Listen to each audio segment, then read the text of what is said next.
നമസ്കാരം. പുതിയൊരു വീഡിയോയിലേക്ക് എല്ലാവർക്കും സ്വാഗതം. മീനാസ് അമേസിംഗ് വേൾഡ്. അപ്പോൾ നേരത്തെ കാണിച്ചത് രാവിലെ മിറ്റമെല്ലാം തൂക്കുന്നതാണ്. അത് പിന്നെ സ്ഥിരം എല്ലാ പ്രാവശ്യവും കാണിക്കുന്നതാണ്. ഞാനത് കൂടുതലായി ഡീറ്റെയിൽ ആയിട്ടൊന്നും കാണിച്ചില്ല. അതിനുശേഷം ഞങ്ങൾ രണ്ടുപേരും കൂടി ചെടിക്ക് വളം ഇടാനായിട്ട് DAP ഇടാൻ വേണ്ടിയിട്ട് ഒത്തിരിയായി വളമൊക്കെ ഇട്ടത്. മറ്റേ കഞ്ഞിവെള്ളമൊക്കെ ഒഴിച്ചാണ് ഞാൻ എപ്പോഴും എന്തെങ്കിലുമൊക്കെ ഇട്ടുകൊണ്ടേ ഇരുന്നത് കേട്ടോ. ഓരോ ആഴ്ച 10 ദിവസം കൂടുമ്പോഴൊക്കെ അങ്ങനെ ഇട്ടുകൊണ്ടേയിരുന്നു. ഇപ്പം ഈയിടെയായിട്ട് ഒന്നും ഞാൻ വളം ഇടുന്നില്ലായിരുന്നു. അപ്പോൾ ഇന്നിപ്പം DAP ഇടാൻ വൈകുന്നേരം ഇടാമെന്ന് വെക്കുമ്പോഴത്തേക്കും നടക്കാറേ ഇല്ല. അപ്പോൾ അത് കാരണം രാവിലെ തന്നെ അങ്ങ് ഇട്ട് വെച്ച് കഴിഞ്ഞാലേ പിന്നെ വെള്ളവും കൂടെ ഒഴിച്ച് വെച്ചേക്കാമെന്ന് വെച്ചു. സാധാരണ വളം ഇടുന്നത് വൈകുന്നേരമാണ്, അതറിയാം. പക്ഷേ വൈകുന്നേരം നടക്കുന്നില്ല. ഓരോ ദിവസം എന്തെങ്കിലുമൊക്കെ കാരണം കൊണ്ട് മുടങ്ങിപ്പോകുന്നത്. അപ്പോൾ ഞങ്ങൾ കരുതി രാവിലെ തന്നെ അങ്ങ് ഇട്ടേക്കാമെന്ന് വെച്ചേട്ടാ. അങ്ങനെ വന്നപ്പോൾ ഈ ചെടി ഒന്ന് എപ്പോഴും ഞാൻ വെട്ടാറുണ്ടല്ലോ, വെട്ടുമ്പോഴെല്ലാം എനിക്ക് സങ്കടമാണ് കേട്ടോ. പക്ഷേ അത് നിൽക്കുമ്പം മറ്റുള്ളതിന് വെയിൽ കിട്ടാത്തതുകൊണ്ടാണ് ഇടയ്ക്കിടയ്ക്കൊന്ന് വെട്ടിക്കൊടുക്കുന്നത്. വെട്ടുമ്പോഴത്തേക്കും ഒരുപാട് പൂ ഇങ്ങനെ പോകുന്നത് കാണുമ്പോൾ ഒരു സങ്കടം വരും കേട്ടോ. അപ്പോൾ അതെല്ലാം ഒന്ന് വെട്ടി. അതിൻ്റെ ഇടയ്ക്ക് എൻ്റെ വെട്ടുകത്തി താഴെ പോയെന്ന് കാലയിൽ തട്ടിയിട്ടാണ് കേട്ടോ താഴോട്ട് വീണേ. ഇത്തിരി വേദന ഉണ്ടായിരുന്നത്. പിന്നെ അത് വൈകുന്നേരം വരെ ഇച്ചിരി വേദന ഉണ്ടായിരുന്നു കേട്ടോ. അപ്പോൾ എന്താണ് DAP. അപ്പോൾ അതൊന്ന് പൊട്ടിച്ച് എല്ലാത്തിലും കുറേശ്ശെ, അപ്പം എല്ലാം ഒന്ന് അടിയെല്ലാം ഇളക്കി കൊടുക്കണമല്ലോ. അപ്പോൾ കുറച്ചായിട്ട് ഞാനിതൊന്നും ചെയ്യാത്ത കാരണം ശരിക്കും കളയൊക്കെ കയറിയിട്ടുണ്ടായിരുന്നു കേട്ടോ. അപ്പോൾ പിന്നെ അതിനെല്ലാം ഒന്ന് കുത്തി ഇളക്കാൻ കുറച്ച് സമയമെടുത്തു. അതെല്ലാം ഒന്നത് ഇച്ചിരി ഒന്ന് ഉണങ്ങിയും കൂടെ കിടക്കും. നമ്മളധികം വെള്ളം ഇതിന് കൊടുക്കാത്തതുകൊണ്ട് ഇച്ചിരി വലിച്ചെടുക്കാനും ഒത്തിരി പാടാണേ. പിന്നെ കളയാകുമ്പോൾ നന്നായിട്ട് വേര് പിടിക്കും. നമ്മൾ ഏതെങ്കിലും ചെടികൾ വെച്ച് കഴിഞ്ഞാൽ അതിൻ്റെ വേര് പിടിക്കാൻ ഭയങ്കര പാടുമാണ്. അപ്പോൾ അതെല്ലാം ഞാൻ വിനോട്ടിനോട് അതൊക്കെ പറഞ്ഞുകൊണ്ട് ഇങ്ങനെ അവിടെ നിന്ന് കള പറിക്കുകയാണ്. അപ്പോൾ കുറേ നേരം എടുത്ത് കേട്ടോ. ഇത്രയും ചെടിച്ചട്ടിയിൽ നിന്നുള്ള കളയെല്ലാം പറിച്ചതിന് ശേഷം പിന്നെ വെട്ടാനുള്ള കൊമ്പ് കുറച്ചൊക്കെ ഈ പൂ കൊഴിഞ്ഞു പോയ കൊമ്പുകളൊക്കെ ഒന്ന് വെട്ടിയെടുത്ത് കേട്ടോ. വെട്ടിയെടുത്തതിന് ശേഷമാണ് പിന്നെ ഞാൻ DAP ഇട്ട് കൊടുത്തത്. അപ്പോൾ കുറച്ച് അളവാണ് കേട്ടോ ഇടുന്നത്. അത് ഞാൻ കാണിച്ചു തരാം. ഒരു 10 എണ്ണം അങ്ങനെയൊക്കെ ഒരു ചെടിയുടെ ഒരു ഇതുണ്ട് ഈ ഒരു പരുവത്തിൽ കേട്ടോ. ഓരോ ചെടിയുടെയും വളർച്ച അനുസരിച്ചാണ് ഇട്ട് കൊടുത്തത്. അപ്പോൾ ചിലതൊക്കെ ഇപ്പം പുതിയതായിട്ട് വെച്ച അതിൻ്റെ തണ്ടൊക്കെ അങ്ങോട്ട് അത്ര ബലമുള്ളതായിട്ടില്ല. അതൊക്കെ കുഞ്ഞുങ്ങൾ ആണ് അതിനകത്തുള്ള കുറച്ച് പൂക്കളൊക്കെ ഉള്ളൂ. പിന്നെ ചിലതൊക്കെ എന്താണെന്ന് അറിയത്തില്ല, മുരടിച്ച് നിൽപ്പുണ്ടായിരുന്നേ. അപ്പം ഞാൻ പിന്നെ അതൊക്കെ ഒന്ന് വെട്ടിക്കൊടുത്തു. അതിനകത്ത് പൂവും കുറവാണ് കേട്ടോ. അപ്പം ഞാൻ ഫ്രണ്ടിലെ വീട്ടിലെ മോൻ പോയി അങ്ങ് ചെന്നിട്ട് എന്തുണ്ടെന്നൊക്കെ അവിടെ അപ്പുറത്ത് അവരോട് ചോദിക്കുമായിരുന്നു കേട്ടോ. പിന്നെ അതേ കുഞ്ഞി സ്ഥിരം നമ്മുടെ കൂട്ടിന് അവിടെ വന്നിരിപ്പുണ്ട്. പിന്നെ ഇതിനകത്ത് പൂ വന്ന കേട്ടോ. ഒത്തിരി നാളായിട്ട് പൂവില്ലാണ്ടിരിക്കുകയായിരുന്നു. അത് ആദ്യം ഈ കളറായിരിക്കും, പിന്നെയാണ് അത് വെള്ളയായിട്ട് മാറുന്നത് കേട്ടോ.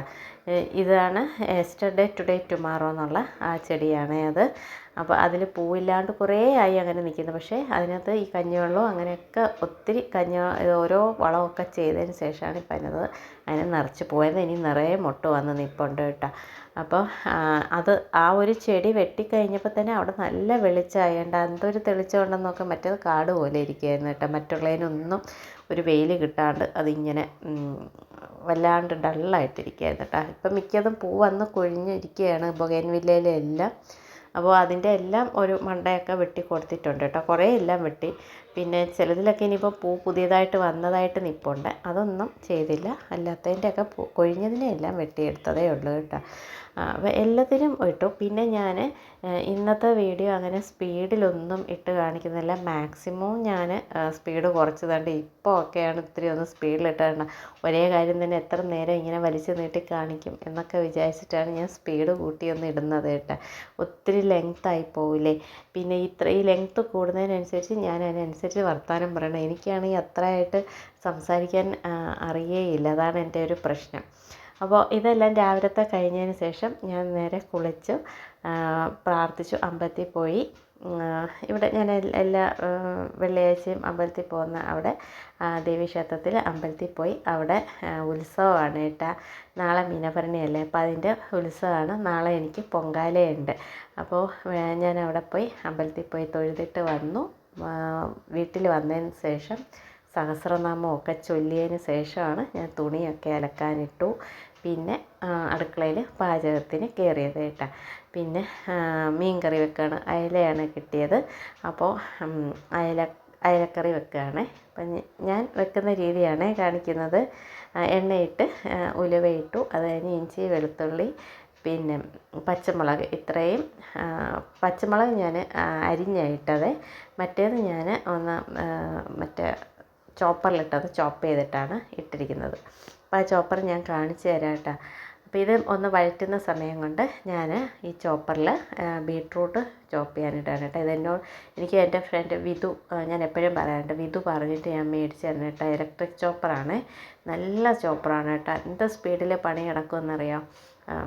ഇച്ചിരി വലിയ കഷ്ണങ്ങളാക്കി ഇട്ടാലും മതി കേട്ടോ. ഞാനാണെങ്കിൽ ചെറിയ കഷ്ണങ്ങളാക്കിയാണ് വിധുവിൻ്റെ അടുത്ത് ഒരു ദിവസം ഞാൻ കൊണ്ടുപോയത്. വിധുവിൻ്റെ വീട്ടിൽ പോയാണ് ഞാൻ ചെയ്തത് കേട്ടോ. അന്ന് അത് കഴിഞ്ഞിട്ടാണ് ഞാൻ എനിക്ക് വേണ്ടി ഓർഡർ ചെയ്ത്. അപ്പം ഞാൻ വന്നതിൻ്റെ എനിക്കിത് വ്യാഴാഴ്ച വന്നു, വെള്ളിയാഴ്ചയാണ് ഞാൻ പിന്നെ അത് യൂസ് ചെയ്തത് കേട്ടോ. അപ്പോൾ എന്ത് പെട്ടെന്ന് അരിഞ്ഞ് കിട്ടിയെന്ന് വേണ്ട. ഞാനപ്പോൾ ഇതൊരു പച്ചടി വെക്കാൻ വേണ്ടിയിട്ട് ബീട്രൂട്ട് അരിഞ്ഞാണ്. അതിനകത്ത് ഞാൻ ചേർത്തിരിക്കുന്നത് പച്ചമുളകും ബീട്രൂട്ടും കുറച്ച് കൊച്ചുള്ളിയുമാണ് കേട്ടോ. അത്രയും കൂടെ ഒന്ന് ചോപ്പ് ചെയ്തെടുത്തു.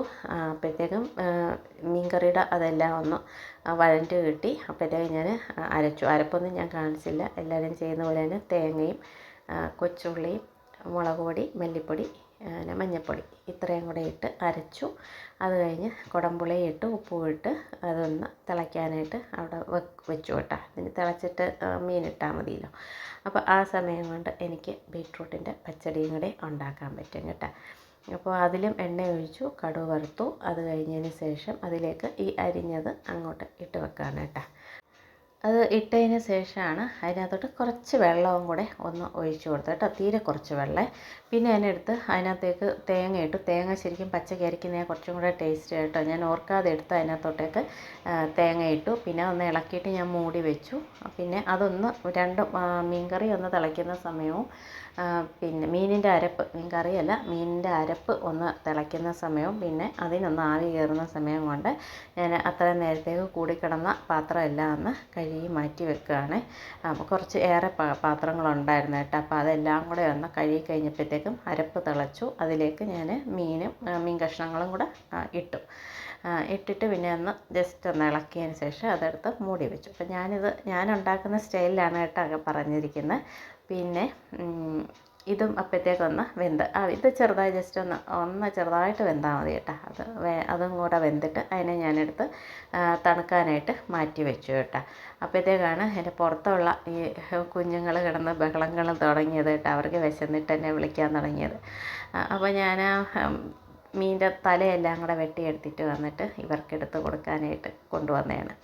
അപ്പോൾ ഈ ഓറഞ്ച് കളറിലുള്ള പൂച്ചയില്ലേ, അത് ഈ കുഞ്ഞു പൂച്ചയ്ക്ക് കൊടുക്കത്തില്ല. അത് എല്ലാം തന്നെ കഴിക്കും, ഇതിനെ അടിക്കും. അത് കാരണം ഞാൻ പിന്നെ 2 പേർക്കും 2 സൈഡിലോട്ട് മാറ്റി വെച്ച് കൊടുത്തിട്ട് ആ കുഞ്ഞിനെ എടുത്ത് ഇപ്പുറത്തോട്ട് വെച്ച് കൊടുത്തതാണ്. അപ്പോൾ ഞാൻ അകത്തോട്ട് കയറി കഴിയുമ്പോൾ ഇത് വന്ന് അടിച്ച് അതിനെ ഓടിക്കും. അപ്പോൾ അതാണ് ഞാൻ അവിടെ നിന്ന് അതിനെ കഴിപ്പിച്ചിട്ട് വിടത്തുള്ളൂ കേട്ടോ. പിന്നെ മീൻകറി നോക്കാനായിട്ട് വന്നതാണ്. അപ്പം ജസ്റ്റ് അവിടെയൊക്കെ ഒന്ന് വെന്തുകൊണ്ടിരിക്കുമ്പോൾ തന്നെ അതിൻ്റെ ഇടയിൽ കൂടെ ഞാനൊന്ന് ഓടിച്ച് തുടച്ചതാണ്. അപ്പോൾ ഇത് തണുത്ത് കഴിഞ്ഞപ്പോഴത്തേക്ക് ഞാൻ മിക്സിയുടെ ജാറിൽ ഇതൊന്ന് അരച്ച് എടുത്ത് കേട്ടോ. ഒരുമാതിരി പേസ്റ്റായിട്ട് അരച്ചെടുക്കണം, ഒത്തിരി പേസ്റ്റല്ല, എന്നാലും ഒരുമാതിരി നന്നായിട്ട് അരച്ച് തന്നെ എടുക്കണം കേട്ടോ. പിന്നെ ഞാൻ തൈര് നന്നായിട്ട് ബീറ്റ് ചെയ്ത് വെച്ചിരുന്ന അതിനകത്തോട്ടേക്ക് ഈ അരച്ചതും കൂടെ ചേർത്ത് ഉപ്പൊക്കെ നോക്കിയിട്ട് ഇളക്കി വെച്ചു. അത്രയും ചെയ്താൽ മതി. വേറെ അതിനകത്ത് കടുക് വറുക്കൽ അങ്ങനത്തെ പരിപാടികളൊന്നുമില്ല. പിന്നെ ഞാൻ അച്ഛന് ചോറ് വിളമ്പി കൊടുത്തതിന് ശേഷമാണ്, അപ്പോഴത്തേക്ക് എൻ്റെ തുണി അലക്ക് കഴിഞ്ഞായിരുന്നു. അപ്പോൾ അത് കഴിഞ്ഞിട്ട് ഞാൻ അച്ഛന് ചോറ് കൊടുത്ത് എല്ലാം കഴിഞ്ഞ് പിന്നെ സമാധാനമുണ്ട്. പിന്നെ മുന്നോട്ടം വരുന്നവരെ എനിക്ക് സമയമുണ്ട്. അപ്പോഴത്തേക്കും ഞാൻ പിന്നെ കൊണ്ടുവന്ന് തുണിയെല്ലാം കൂടെ കൊണ്ടുവന്നൊന്ന് ഉണക്കി ഇടുകയാണ്. അപ്പോൾ ഇന്ന് എനിക്ക് തുണി അലക്കാനൊക്കെ എനിക്ക് താമസിച്ചു കേട്ടോ. രാവിലെ ഈ ചെടിക്ക് വളം ഇടാനായിട്ട് പോയതുകൊണ്ട് ഒരുപാട് എൻ്റെ ജോലികളെല്ലാം പെൻഡിങ് ആയി. സാധാരണ അങ്ങനെയല്ല, ആ സമയത്താണ് ഞാൻ അടുക്കളയിലെ പണികളെല്ലാം തീർക്കുന്നത് കേട്ടോ. ഇനി ഞാൻ 11 മണിക്ക് ശേഷം അങ്ങനെ അമ്പലത്തിൽ പോയതിന് ശേഷം പിന്നെ വന്ന് ഞാൻ അടുക്കളയിൽ കയറി പാചകവും ഒന്നും ചെയ്യാറില്ല ഞാൻ. പിന്നെ അത് കഴിഞ്ഞ് ഞാൻ അകത്ത് കയറി വന്നപ്പോഴാണ് കുഞ്ഞി ബെഡേ കിടന്ന് ഉറങ്ങുന്നത് കണ്ടത് കേട്ടോ. അപ്പോൾ എനിക്ക് അത് കിടക്കുന്നത് കണ്ടപ്പോൾ ഒന്ന് വീഡിയോ എടുത്തതാണ് കേട്ടോ. ഇത് പിന്നെ അത് എൻ്റെ മുറിയിലെ മണി പ്ലാന്റ് നന്നായിട്ട് പിടിച്ച് മേളിലോട്ട് കയറപ്പോൾ ഞാൻ അതിനെ ഒന്ന് മേളിലേക്ക് കൊളുത്തി വെച്ചപ്പോഴത്തേക്ക് അത് നന്നായിട്ട് പിടിച്ച് വരുന്നുണ്ട് കേട്ടോ. നല്ല ഭംഗിയുണ്ട് കാണാനല്ലേ. പിന്നെ ഇത് രണ്ടും ആർട്ടിഫിഷ്യൽ പ്ലാന്റ് ആണ് കേട്ടോ. ചെറിയ അത് മീഷോയിനോ മറ്റോ മേടിച്ച് ഞാൻ അവിടെ വെച്ചിരിക്കുന്നതാണ്. അപ്പം കുഞ്ഞ് നല്ല സുന്ദരമായിട്ട് ഉറങ്ങി. ഞാനും കുറച്ച് നേരം റെസ്റ്റ് എടുത്തു. അത് കഴിഞ്ഞ് വിനോട്ടം വന്നതിന് ശേഷം ഞങ്ങൾ ചോറൂണെല്ലാം കഴിഞ്ഞു. എൻ്റെ അടുക്കളയിലെ പണികൾ കംപ്ലീറ്റ് കഴിഞ്ഞു കേട്ടോ. അപ്പോഴത്തേക്കൊരു 2:45 എനിക്ക് രാത്രിയിലേക്കുള്ള ഫുഡ് വരെ അതിനുള്ള കറി വരെ ഞാനിപ്പം ഉണ്ടാക്കി കഴിഞ്ഞിട്ടിരിക്കുകയാണ് കേട്ടോ. ഇനി എനിക്കൊരു 7 മണി ഒക്കെ ആകുമ്പോഴത്തേക്കും അടുക്കളയിലേക്ക് വന്നാൽ മതി. അതുവരെ ഇതിൻ്റെ ഇടയ്ക്ക് എനിക്ക് അടുക്കളയിൽ കയറേണ്ട ആവശ്യമില്ല. അച്ഛനുള്ള ചായ ഉണ്ടാക്കി ഫ്ലാസ്കിൽ അവിടെ വെച്ചിരുന്നാൽ മതി. അപ്പോൾ പിന്നെ 4 മണിക്കൊരു ചായ ഇടാനായിട്ടും എനിക്ക് ഇറങ്ങി വരണ്ട. അപ്പോൾ എനിക്ക് റെസ്റ്റിൻ്റെ സമയമാണ് കേട്ടോ. അപ്പോൾ പിന്നെ അതേ കുഞ്ഞ് ദേ ഇവിടെ ഇരിപ്പുണ്ട്. ഇതാണ് ആ ചോപ്പറിൻ്റെ ബോക്സാണ് കേട്ടോ. പിന്നെ മുട്ട വിനോട്ടം വന്നപ്പോൾ മേടിച്ചിട്ട് വന്നു, അതിൻ്റെയാണ് അവിടെ ഇരിക്കുന്നത്. അപ്പോൾ ഇന്നത്തെ വീഡിയോ ഇതായിരുന്നു. മറ്റൊരു വീഡിയോ ആയിട്ട് വീണ്ടും കാണാം. Thank you.